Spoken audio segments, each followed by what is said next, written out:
Of the Board of County Commissioners. Today is Tuesday, January 31st, 2017. We're on item 13 on the agenda. Anyone at home wishing to follow along, you can click on item 13, view material, and view all the material for this item. Item A is a public hearing on Order 1701-3104 in the matter of authorizing the sale of county property designated as parkland, identified as Assessor's Map on Assessor's Map, Tax Lot 180310-0001103, Eugene, Oregon, to the City of Eugene with a public hearing. Mr. Russell.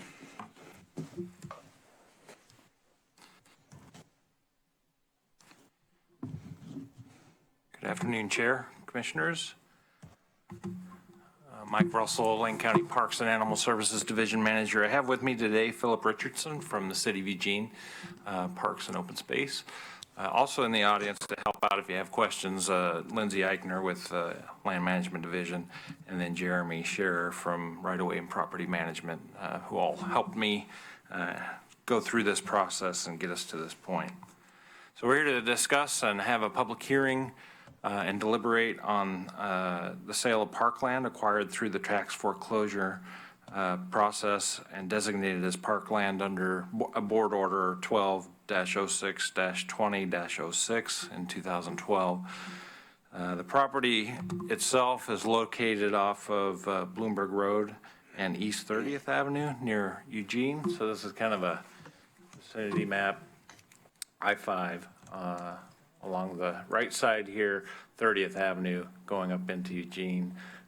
Lane Community College is here, and the Gagne interchange is right here, and the park is just to the west of that. The city-owned property is up here. It also is adjacent. It comes down. It does connect in here. So this is the city-owned parcel, and this is the subject parcel we're discussing today. The property is vacant, with standing and marketable timber. Parks commissioned timber crews in 2015 that reported approximate timber value of $47,000 at that time. It's estimated that the property could sell for as much as $65,000 at sheriff's sale. So this is just a perspective view of the same property. So here's that loop of Gagne interchange, and then the property's right here. You can see it's characterized by sloping, moderate to steep slopes, and heavily forested. There was a question at your first reading about the underlying zoning. I believe Commissioner Bozovich asked about that. It is currently zoned exclusive farm use, and under the Metro Plan is designated as forest. The property is 4.4 acres. As I said, has a south-facing gentle and steep slope. It adjoins property already owned by the City of Eugene at the end of Bloomberg Road. So the City of Eugene contacted Parks last year and expressed interest in the property as a piece of the puzzle to connect Lane Community College with Eugene via pedestrian trail access, and in continuing effort to realize the vision of the Rivers to Ridges Partnership, which is a voluntary association of 16 organizations, of which Lane County Public Works is a member, working to collaboratively advance public use of open spaces in the southern Willamette Valley. In this case, the City of Eugene, if the City of Eugene acquires the property, it could be used as part of the South Hills Ridgeline Trail System. The board is being asked to hold the hearing, hear testimony, and consider the sale of this county-owned property to the City of Eugene pursuant to ORS 275.330 subsection 2 for a sum of $31,000. This price is based on a goodwill discounted value in the spirit of partnership with the City of Eugene to invest cooperatively in their effort to add land to the South Hills Ridgeline Trail System. As I said, I have Philip Richardson here with me, and I'd like to give him an opportunity to kind of say how this fits within City of Eugene's trail system and future. Thanks, Mike. We could start off just a little context. This is kind of a refinement of the Rivers to Ridges vision. It's the Ridgeline Area Vision, which was endorsed by the Board of Commissioners as well. And let's see, give me. The parcel that we're talking about is right about there. Forgive my shaky hand. And so really it fits into this larger picture of this ridgeline system that eventually connects Fern Ridge all the way over to Buford Park and potentially beyond that. This is a system that we've sort of cobbled together over the years as opportunities arise. It is, like Mike said, a little bit of a jigsaw puzzle. And this piece is, we're particularly interested in it because one of the key safety issues is how you safely cross roads. And here, 30th is a very busy, fast street. Maybe we could go to the next picture there. And so I kind of just made this map today, kind of identifying the potential crossings of 30th and I-5.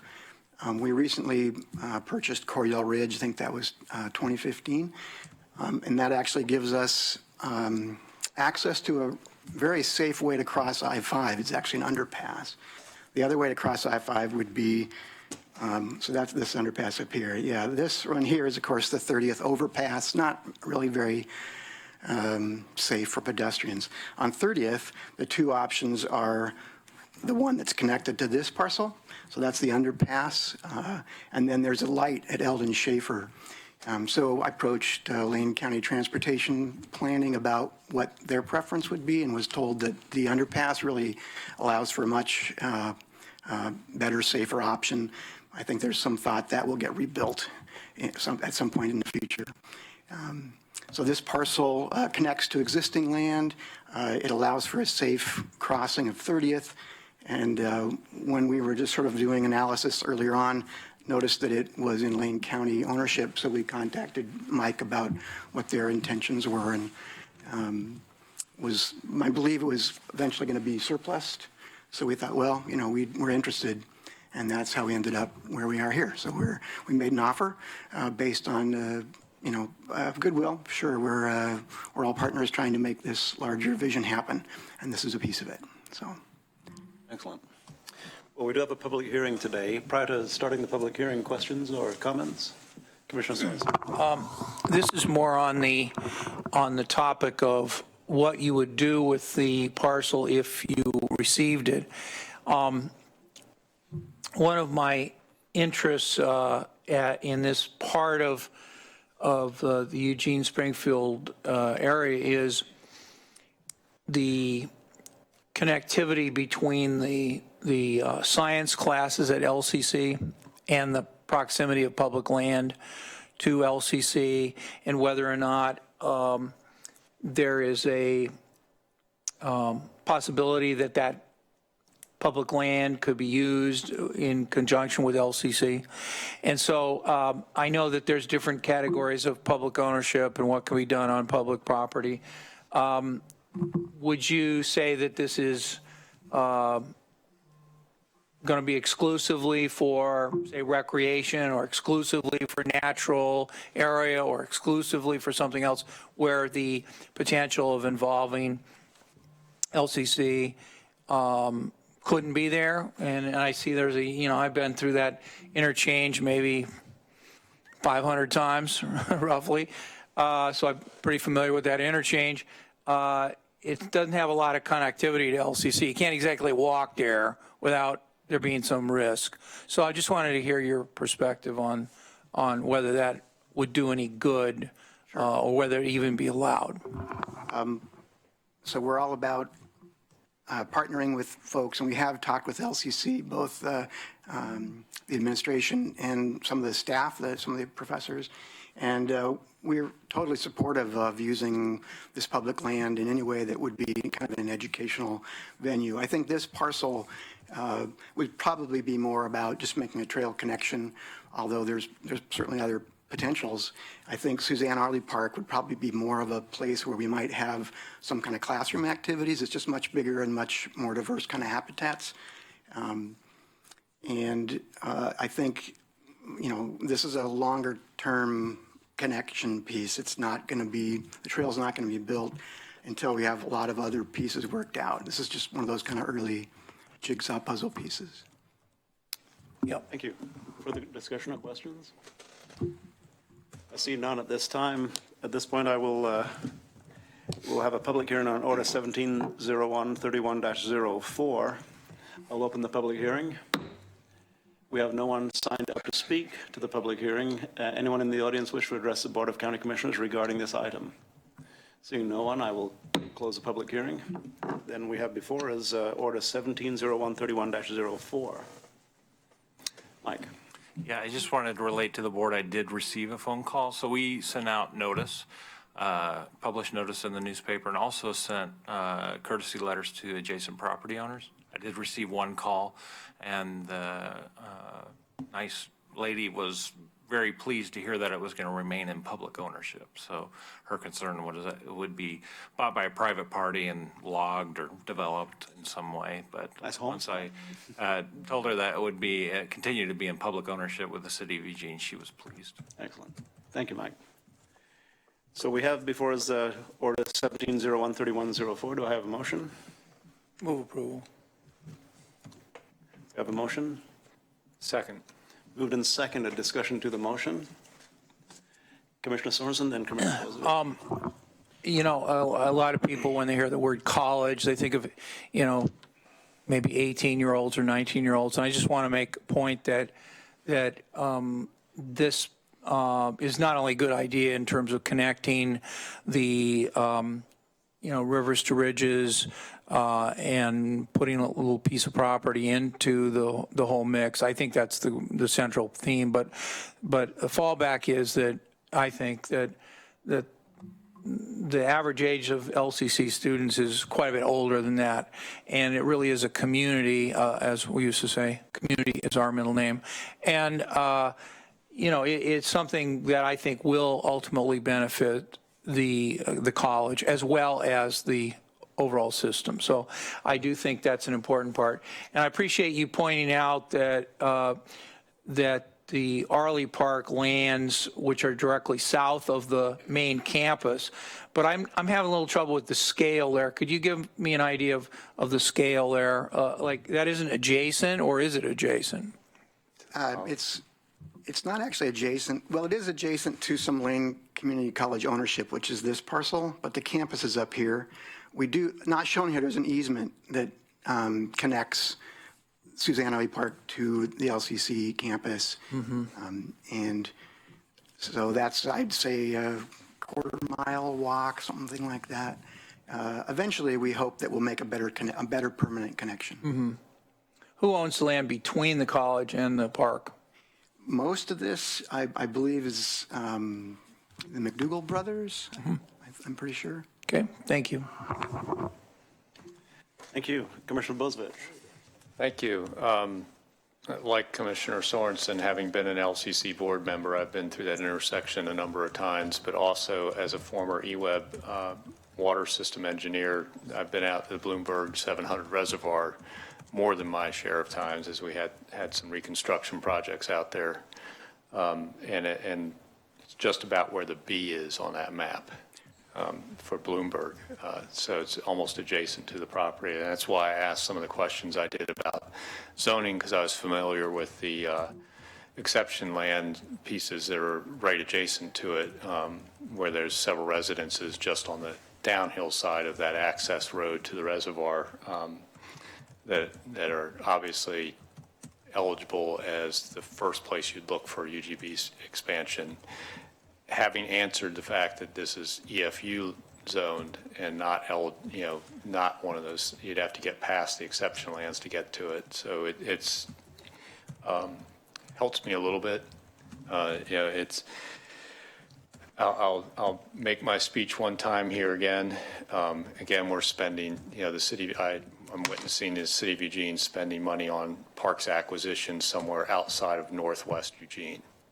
And as the commissioner that represents all of Santa Clara and part of Bethel, it's a little disappointing to see more capital money spent in a system that is overly park rich in the southeast neighborhood and almost devoid of parks in the northwest. That said, I'm not going to hold up this acquisition. It's a good partnership, and it's not a park we really benefit or our Lane County citizens benefit from, and it would be in better hands managed by the city of Eugene at this time. I also hope that the Eugene Parks folks will keep an open mind as to if there's need by EWEB or other utilities to cross this property in the future as they look to improve the system that serves the LCC basin. Because I know that there are some main improvements from my past history that are needed in that area between that reservoir and the campus possibly. So hopefully that going into parks won't all of a sudden make it, because it's really difficult to run a main in a major thoroughfare like 30th cost-wise. So with that, I kind of wish it was being someplace up in northwest Eugene that we were making a swap and developing a park. But I can't have the world my way all the time. And the fact that it's resource land and pretty far down the list for UGB expansion, I'm willing to let it go and be permanently parks at this time. Thank you, Commissioner Bozovich. Further discussion to the motion, Commissioner Stewart. Thank you, Mr. Chair. Mike, I want to thank you for the presentation today. A lot of valuable information that helped me understand the parcel and kind of the constraints that are there. Also appreciated your presentation on how it connects with the Rivers to Ridges plan that's been in place for a long time, well before I became a commissioner. So that being said, as Commissioner Bozovich pointed out, ag land, it's probably never would see at the present stage for years any developable home sites or anything. The timber, I would imagine, is probably more valuable to let it grow than harvest, and I would imagine that the Metro Plan rules might make that a little bit difficult anyway for commercial use. So it just seems to make sense, and I just appreciate all the additional information, because when I first heard it, I was wondering, okay, we're willing to sell this way below value and potentially market value, and trying to get myself to yes. So thank you. Commissioner Lycan. Thank you, Mr. Chair. I think this is a good idea. Couple reasons. I think the fact when LCC made the choice not to try to be included in Vision Eugene, there's no future really, especially as part of their master plan. I think their master plan could have been pretty excellent, and it would have showed a potential for like a 20-year horizon, what could possibly happen there. City of Eugene or City of Springfield's abandoned College View, at least for now. I think for the foreseeable future. And one of the reasons why I think this makes a lot of sense, it is going to be so challenging to make the case to now bring money in to try to figure out what to do with the 30th Avenue interchange. I don't think you can make the case. I actually think LTD is going to have a really challenging time making the case, even for MX to go to LCC now. You just can't make the case to say we're just going to haul students. They already have a transit system, so it's there. So without the master plan, I think without College View, dump it. That's my view, and from a real estate standpoint, it makes all the sense in the world. So I appreciate you bringing this forward, because, and I think based on Eugene's vision, I remember Rivers to Ridges when I was mayor all those many years ago, and we were talking about this. This was, I think this makes sense, so I wish the best to City of Eugene. I think it's going to be much more valuable to you than it will be to us, so wish you the best. Thank you. Thank you, Commissioner Lycan. I first joined the Eugene City Council in 1995, but I was interested in Eugene Parks long before then, because as Commissioner Bozovich mentioned, Northwest Eugene, I was a Bethel City Councilor. Northwest Eugene had a little bit of a dearth as far as parks were concerned. Now, I'd like to say that during my time on the council, the Bethel area in particular got some fantastic attention from parks. We have, of course, Peterson Barn out there, Peterson Barn Park. But we added Mangan Park, we improved Train Song Park, we improved State Street Park, we improved Irwin Park. That's just to mention a few. And to go along with that, the people of Eugene have repeatedly voted in favor of and supported land acquisition for parks. Wish they would support maintenance for parks a little bit, but land acquisition is high on the list, and this is a part of that element of the master plan. And just a quick question regarding the master plan. I know that you have a fully encompassing master plan in place right now, and I think you're probably, a year or so away from seeing anything happen there? I think we're thinking, Not anything happen, things are happening the whole time. I see Carolyn sitting over there, no, just it's in process, and we can expect that to come to not termination, but fruition at some point in the near future. This is a part of it. You know, the ridge line was always a part of the vision of Eugene. Didn't always match the vision of people in Bethel or of the people in further northwest Eugene, but it really is. Once again, it's been supported by the people of Eugene over and over and over again, and it will be supported if you ask them again. I guarantee it. So we're unanimously in favor of this. It's a great acquisition for the city. It's a great exchange for us, and I've heard that it's in a one-for-one exchange for the old City Hall lot. Is that right? No. Maybe I dreamed that. Excuse me. So with that, any further discussion to this motion? I will call for the vote. All those in favor, please say aye. Aye. Opposed? None. Passes unanimously. Congratulations and thank you very much. Good acquisition. We'll move then to item 13B, Order 17013105, in the matter of electing whether or not to hear an appeal of a hearings official decision approving a forest template dwelling within a property identified as Assessor's Map and Tax Lot 18040700 00104, etc. And today we have Mr. Forrestall. Thank you, Mike.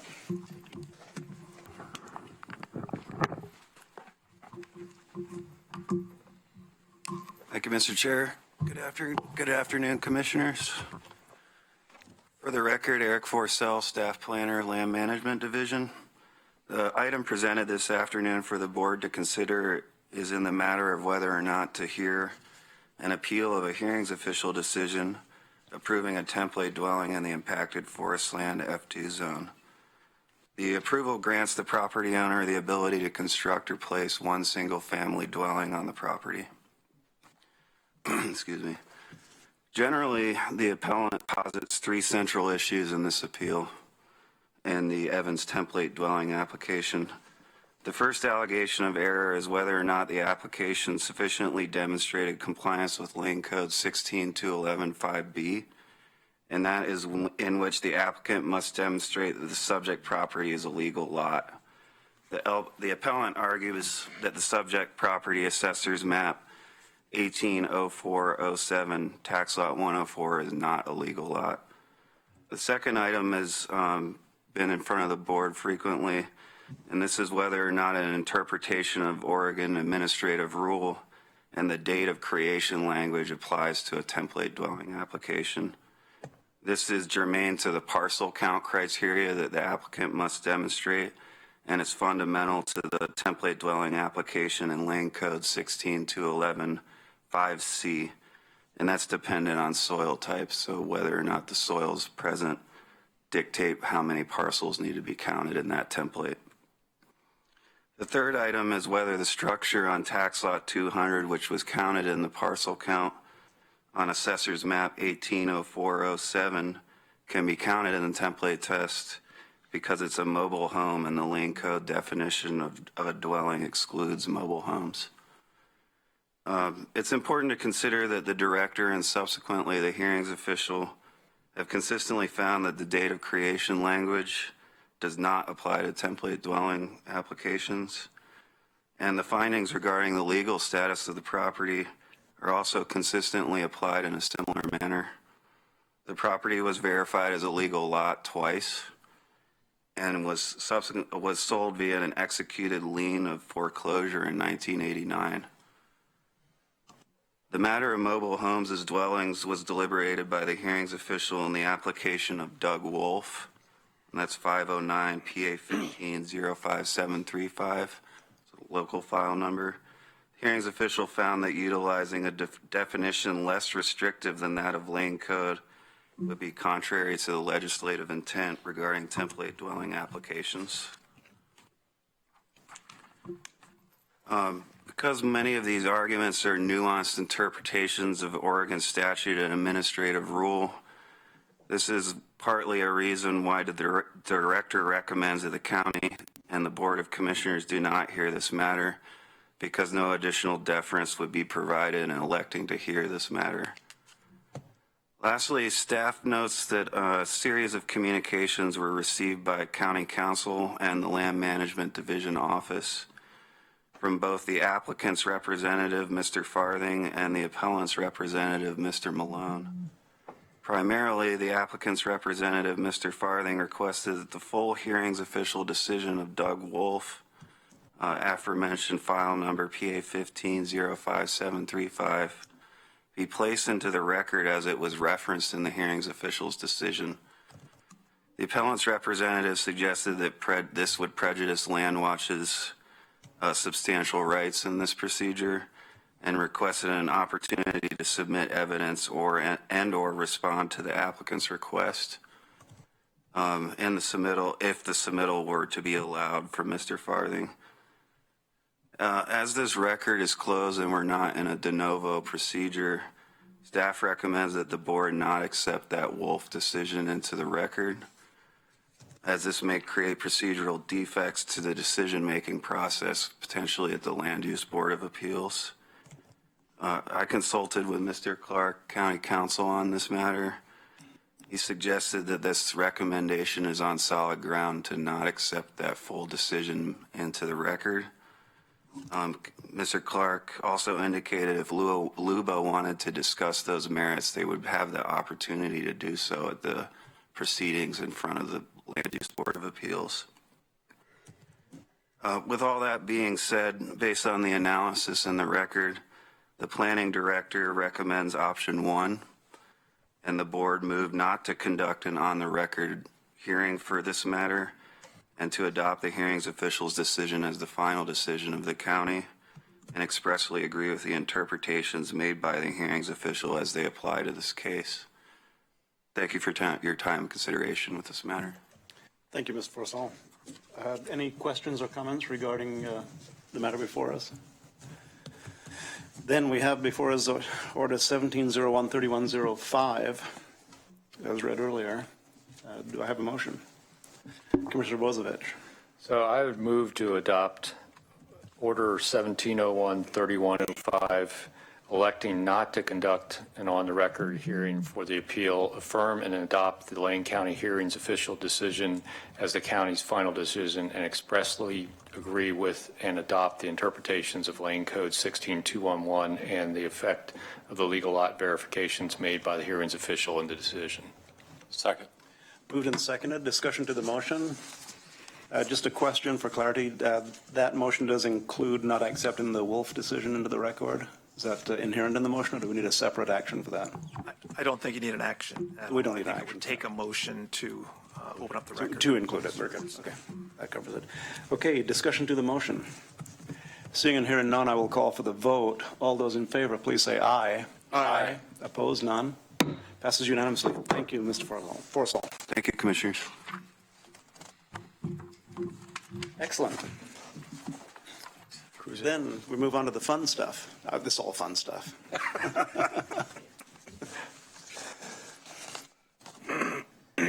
We will, item 13C, Lane County Planning Commission 2016 Annual Report.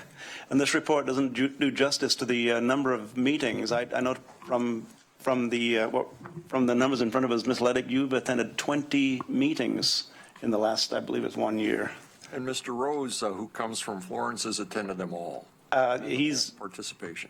He has 21 meetings. I wasn't going to say that, but you said it. So, very good. Today, then, we have Lindsay Eichner and also Randy Leddick, who is, Randy, you're the chair of the Planning Commission this year. Commissioner, yes. Excellent. Ms. Eichner. Good afternoon, Chair, Commissioners. Today, I'm presenting the Lane County Planning Commission Annual Report for the 2016 calendar year. The Planning Commission serves as a voluntary advisory committee to the board on land use matters, and they are also the designated citizen advisory committee per ORS 197.160. So they hold two functions. They are, like the title says, a volunteer advisory committee. They have, they're comprised of 9 seats. In 2016, for the majority of the year, we had 8 of the seats filled with 1 vacancy the entire year.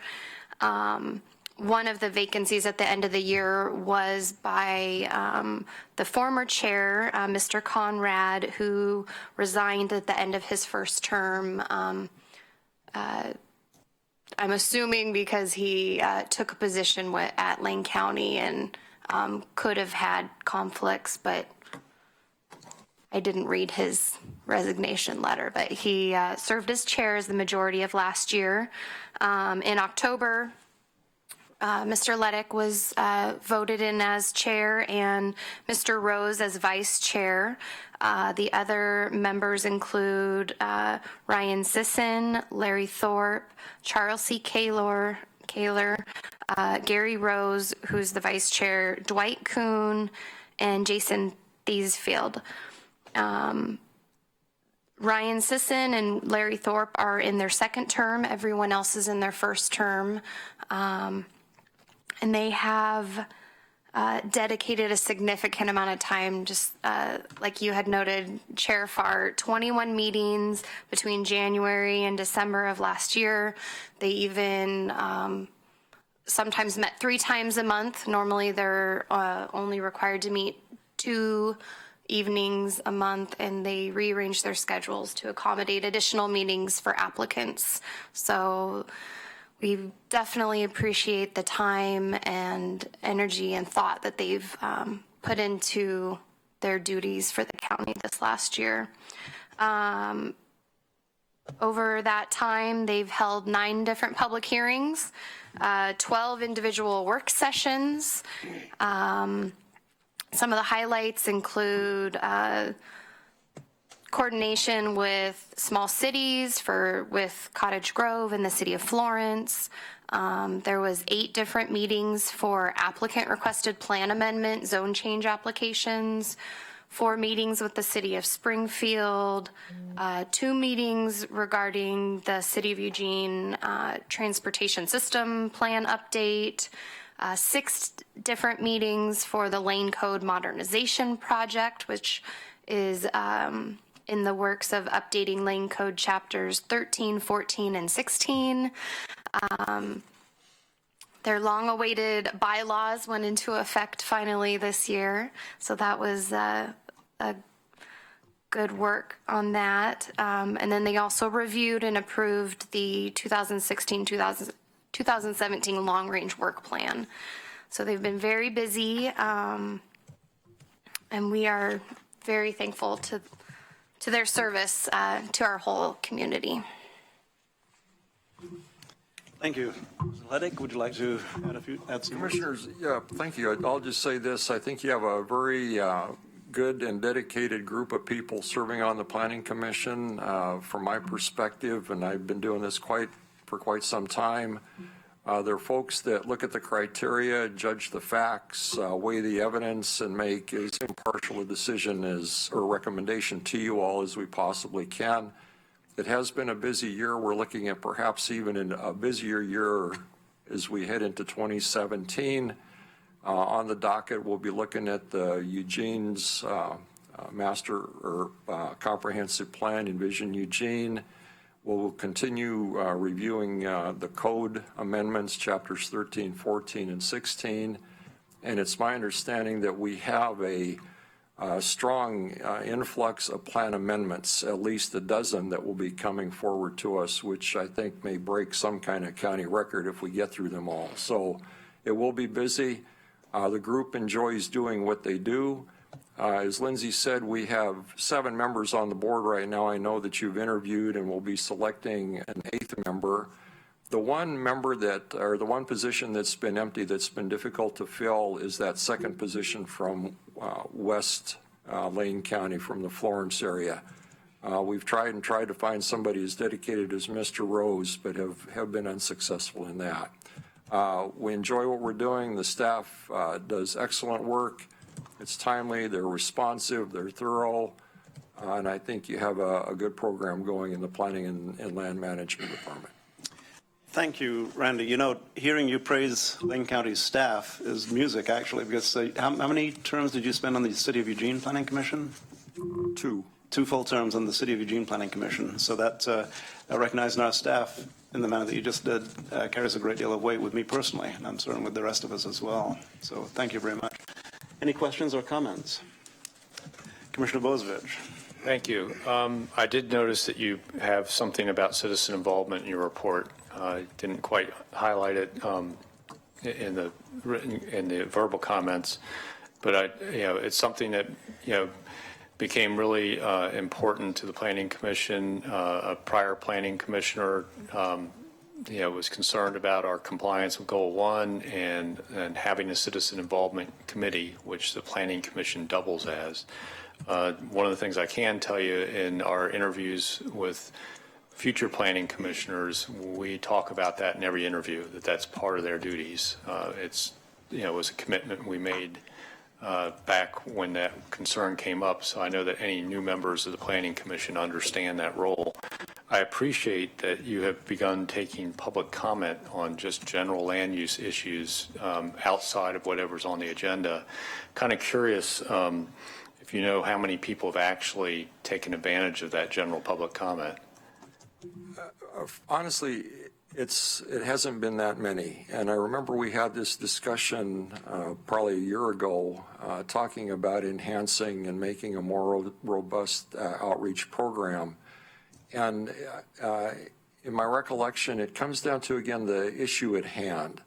And just a couple of observations. A week or two ago, we had a public hearing, absolutely no public interest in it. A few weeks prior to that, we had a quarry request. We had a full house, and that got very interesting.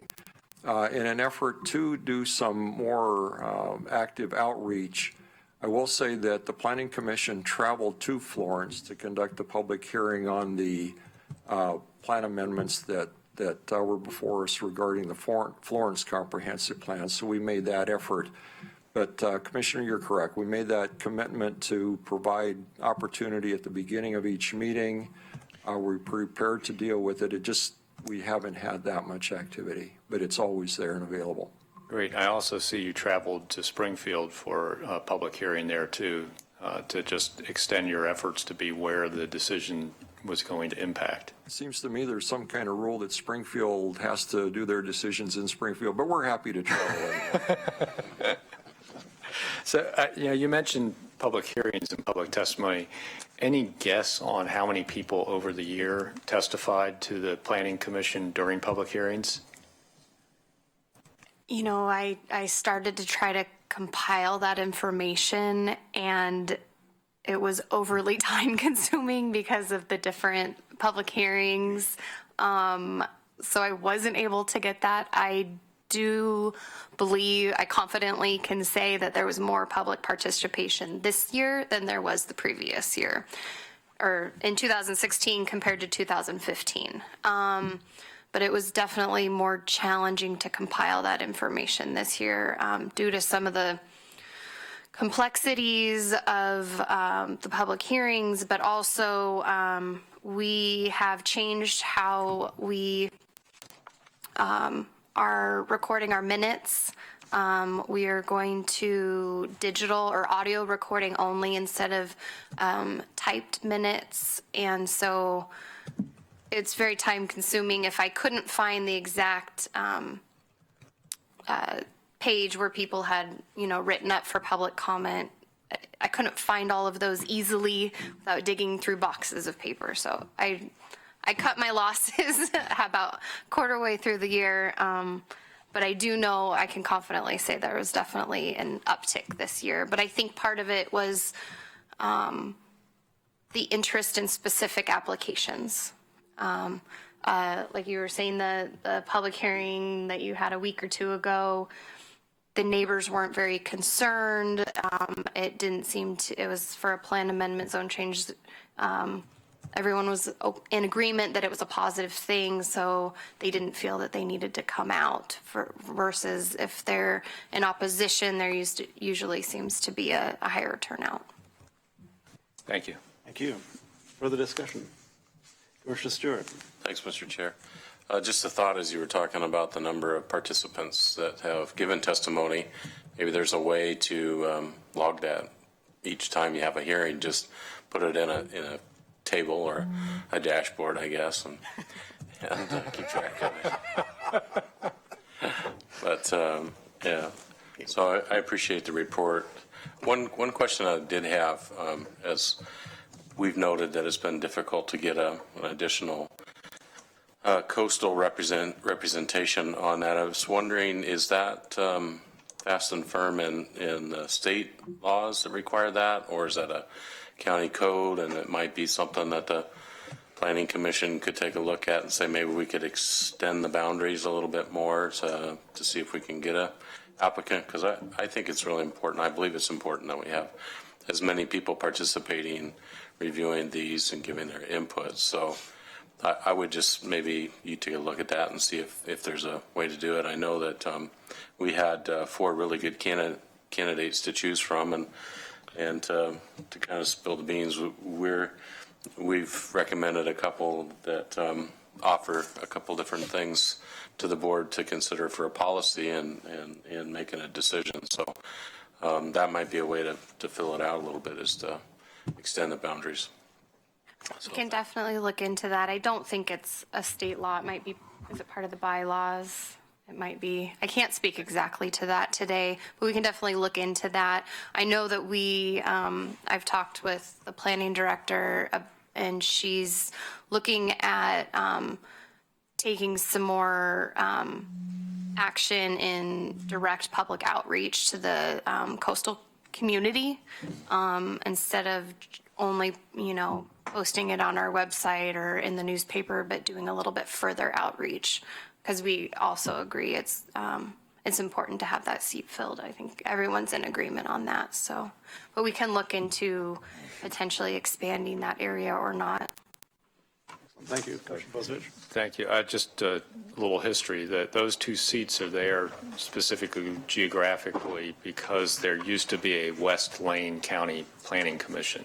And when the 2 planning commissions were combined to maintain that geographic representation, that's the boundary that was chosen, was the old planning commission boundary. So I think it's actually in our code somewhere. Okay. We might have to do a code amendment to change that. But I don't know if it's not based on state law. It's based on how Lane County used to actually have 2 separate planning commissions, partly because the rest of the county doesn't have to deal with the 4 coastal goals. So, and that was one of the reasons why it was separated, was that, they were over there dealing with 19 goals, where we only have to deal with 15 in the rest of Lane County.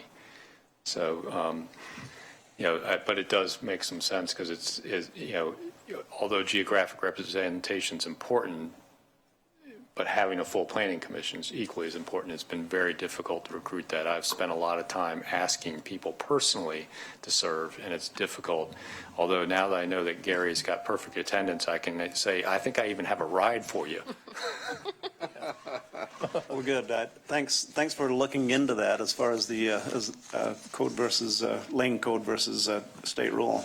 And just wanted to add myself that the Citizen Involvement Committee, when I was first on the Eugene City Council years ago, we had a separate Citizen Involvement Committee, which had as many meetings as the Planning Commission. And about 3 years into that, somebody said, well, wait a second, I think the Planning Commission can be the Citizen Involvement Committee. Makes sense. You actually are the Citizen Involvement Committee and fulfill all of the rules, all of the state obligations. So it's good to see that. Any further discussion? Commissioner Sorensen. Thank you. Well, first of all, thank you, Randy, for your long service to the Planning Commission, both in the city of Eugene and here. And I really appreciate your, civic commitment. The second thing I was going to mention is that, after years and years of banging our head against the wall on this West Lane component, I will just throw this out as an idea. And this is not an idea that I even necessarily fully endorse, but I think that we kind of have 3 different planning commissions. And this is maybe from the distance, and I'd love to hear your reaction to this. But we have kind of a metro area planning commission that deals with Eugene and Springfield and all the issues that are intertwined between the planning functions of the two cities and the people that live in the nearby areas.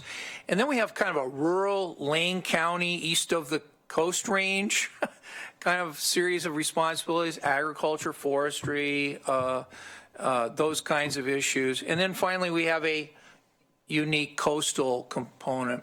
And I'm wondering, you know, if the Lane County Planning Commission were cut up into three groups, and we had people that were really focused on the metro area, which is where my interest is, or we had folks mainly focused on, you know, the coast, or we had people focused on the rural areas. Then up here you would see that, well, Commissioner Bozovich is kind of in all three, and Commissioner Farr and I are in, you know, the metro, and Commissioner Stewart's in metro and rural Lane County, and Commissioner Lyken is in rural Lane County and Springfield. And so it almost, you know, the citizen involvement is low because it's like such a huge thing that we're asking people to, where they really just care about their issues. So I'm throwing it out not because I think that creating more government's a great idea, but maybe creating more government that's relevant to people. And again, you know, trying to get people to make a 60-mile round trip, you know, to participate in issues that are very vital, but look at it from their perspective. It's Eugene, it's Springfield, it's constantly Eugene, Springfield, or it's rural Lane County that's not necessarily applicable to the coastal zone. Maybe two planning commissions, you know, I don't know. I mean, I just feel like we are such a large county that by having this very, very large and diverse set of responsibilities, it necessarily then drives down participation rather than the other way. So I don't know. It's just an idea. I think we've had this problem for many years. It's just an observation. I know in my case, my constituents generally are not involved with the Planning Commission, you know, because they live in the city. And it's only when there's a city-related issue that they get energized and start coming over here and pounding down your doors or my doors. You know. Anyway. Thanks, Commissioner Sorensen. Lane County is happy to be one of only two counties that go from the coast to the Cascade Crest, the other being Douglas, and far less populous in Douglas County. Commissioner Lyken, excuse me. Thank you, Mr. Chair.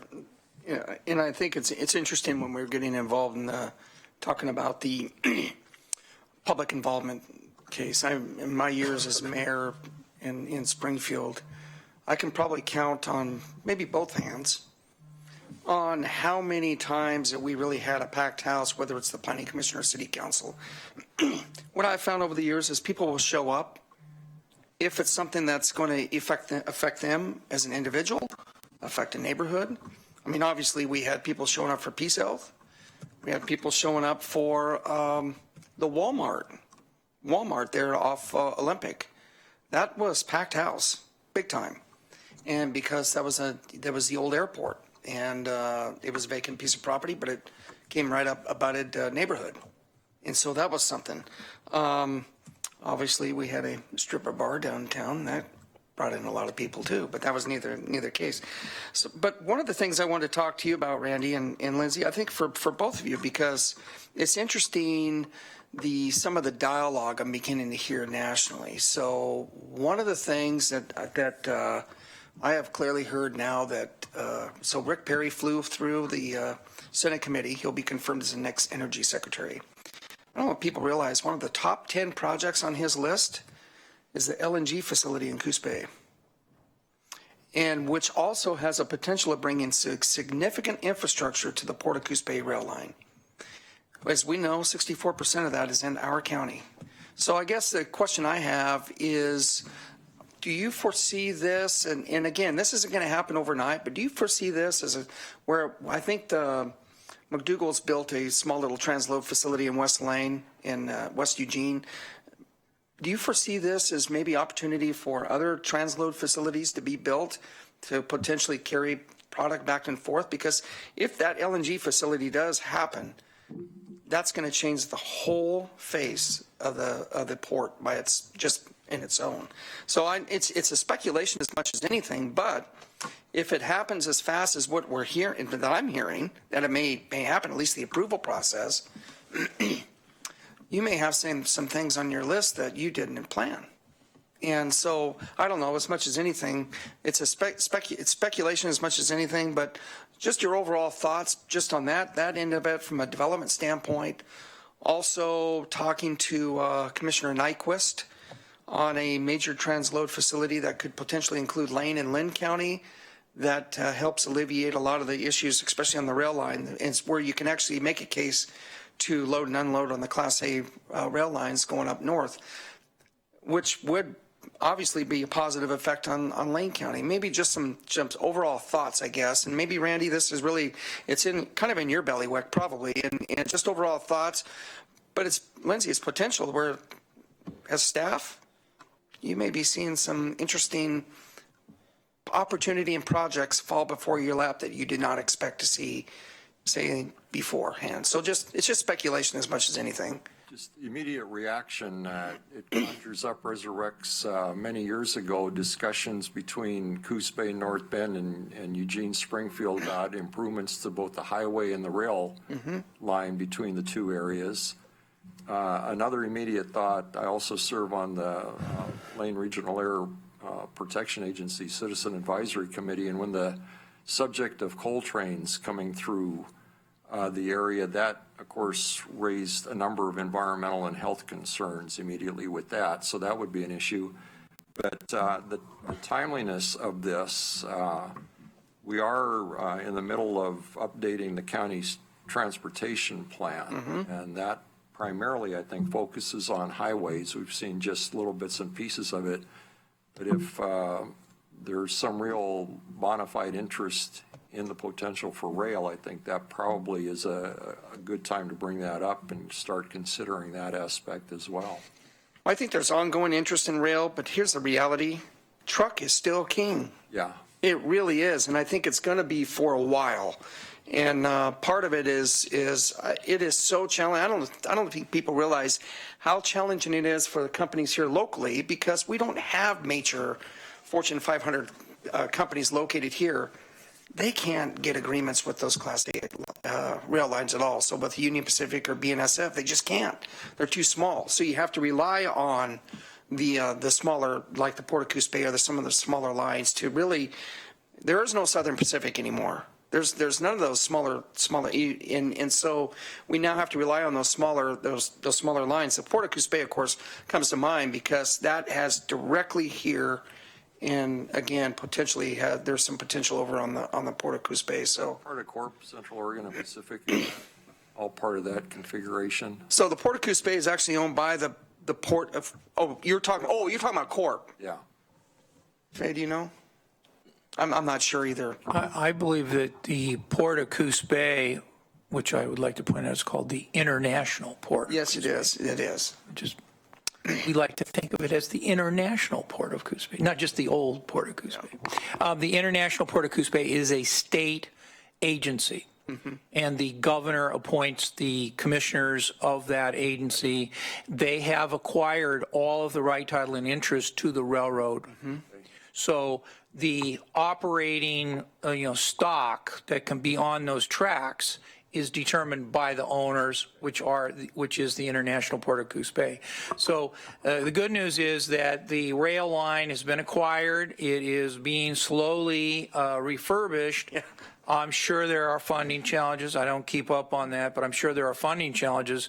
But the only part of what Commissioner Lyken said that I would disagree with is on what is meant by now. In other words, trucking is king now. The rail volume and tonnage has been going up too. It has. And so, and I think we all agree on that. So the question is, will the port ever be able to tie into a Class 1 railroad? Will they? We have a Class 1 railroad running right through Eugene and Springfield. We have a big Class 1 railroad. They don't, but they connect to us. And to the extent that we ever get coastal barging, which is a very big thing now on the East Coast because they're so jammed up on both trucking and rail that now they're barging. And they're barging successfully with American flagged vessels, which was thought to be, couldn't do it. Well, now the cost of the rail and the freeway and trucking is so great, and there's so many delays that now barging, involving Boston, New York, Philadelphia, Virginia, there's a lot of coastal barging. I predict that we will see that on the West Coast if we get because of the cost effectiveness of barging. And if that happens, then we got more to talk about than just the international shipments of wood in and out of the International Port of Coos Bay. By the way, our friends in Reedsport, the American Bridge, they were very active in testifying in favor of the International Port of Coos Bay to take over that line. And, to me, it's astonishing that you could be making bridges in Reedsport, Oregon for people in Ohio and Kentucky, and they were profitably, at the time, making bridge parts, components, and shipping them by rail. And without that rail line and link to the Class 1 railroad here, that economic activity would not occur. Of course, I personally know of a bakery in town and an extruded pipe company that relies on the rail as well. So that's a key component to the transportation network. And the barging is continuing it's being enhanced in Boardman, so along the Columbia River as well. So that's, but I'm, and I'm just throwing out ideas, speculation as much as anything, but I think there's some real opportunity. Is it going to happen overnight? No. But I think it's some things. It's just always good to be prepared. And by the way, the makeup of this planning commission to me is really, really good. And good luck. I've been trying to keep Larry Thorpe in line for 20 years, and I've failed miserably. And I hope you are able to do so, Randy. But the planning director does a pretty good job. Yeah. Okay. Well, I was hoping for a robust discussion with the Planning Commission, which is ensuing. Commissioner Stewart's been waiting patiently in queue. Oh, I'm fine, thanks.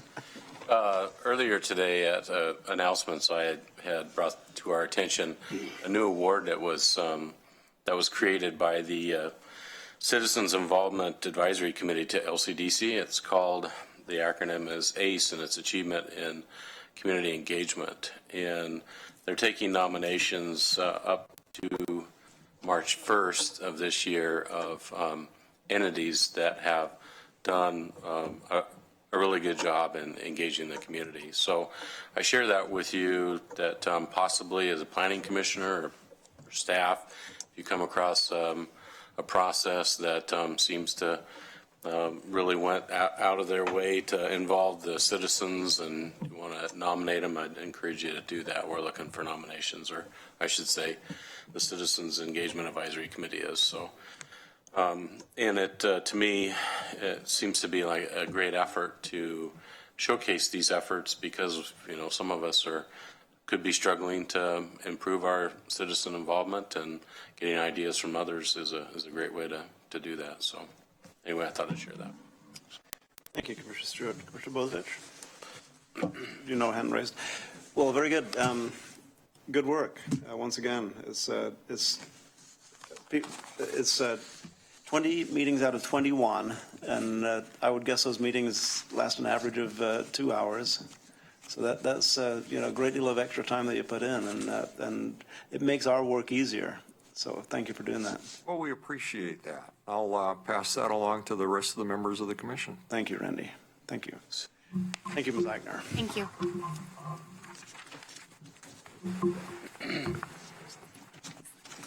Okay, moving along to item 14, a review of assignments. Mr. Mokrajewski. Okay, Mr. Chair, we have the request from Commissioner Lyken. I think it sounds like it should come in the form of a board order that will have our goals to have that on the agenda. We could put on consent or the regular calendar. It sounds like actually you want to have it on the regular calendar Yeah, for next Tuesday. for next week. The agenda team, so. Right, I know, I'm just thinking we had agenda setting this morning, so if you want it on the regular calendar, we'll do Yeah, that. and the thought there was that this is an important issue, and it's one that the more public awareness, the better off we are making it happen in Salem. So put that on the regular calendar. This is a board order to support a statewide transportation package. Two other updates then. That's the only assignment that I received, but quick update on Tobacco 21. So there was a slight discrepancy this morning when you adjusted the language related to the age for distribution. In one section, it wasn't adjusted in another section, 9.715, under possession, distribution, and use by a person under age 21. So we consulted with county council. They don't feel like, given the fact that this is an ordinance, that change, and you had an item agendized earlier to talk about it, that you can make that change now for the public hearing in 2 weeks. So the proposal is to have the public hearing in 2 weeks on February 14th as scheduled to address this issue at that time, and then to come back with a third reading with the corrected language on March 14th. We're down the last 2 weeks of February. Commissioner Farr is out, I believe, March 7th. 7th, yeah. We're actually down, sorry, We're down the 28th. we're down the 28th, and we're down the We're on the 7th, but Right. But I have an engagement on Monday in California. right. So the plan was to bring that corrected language back March 14th. Okay. So that's that. So you'll have a second reading and public hearing on the 14th of February, and then we'll correct the language there, and then it'll come back for a third reading on March 14th. And then, And on that one, you know, it's taken us a long time to get to this point, and while we're anxious to move through and get the ordinance in place, getting it right is important, and 1 more week or 3 more weeks actually is what it turns out to be. I wish we'd have caught that this morning, because we could probably have forestalled the extra time, but it was embedded in another part of the ordinance. Yeah, and I apologize for trying to amend on the fly there. You did a superb job, just missed that one little embedding, so. so we'll get that right and go through the appropriate process. And then finally, the jail levy language is now both the updated ballot language and the board order is now posted online. And I would ask you, if you have a moment, maybe to take a look at this in advance of if you go to linkcounty.org, click on view. Of course, commissioners know this, but anyone watching, go to the agenda, and then on the item for this evening, item 1A for the meeting tonight at 5:30. And if you go to the ballot language, in red it says question was updated at 9:55 a.m. per board direction. So shall county maintain levy funded jail beds and critical youth treatment services? Okay. And then if you go down to the board order, there's 6th, 7th, 8th, and 9th, I believe, whereas Lane County has seen a 91% reduction in federal revenue from public land since 2001. The next one, the federal forest replacement legislation known as Secure Rural Schools Act expired in 2015. Lane County received final payment under the act in fiscal year 15-16. The next one, whereas there is no indication that the Secure Rural Schools Act will be reauthorized.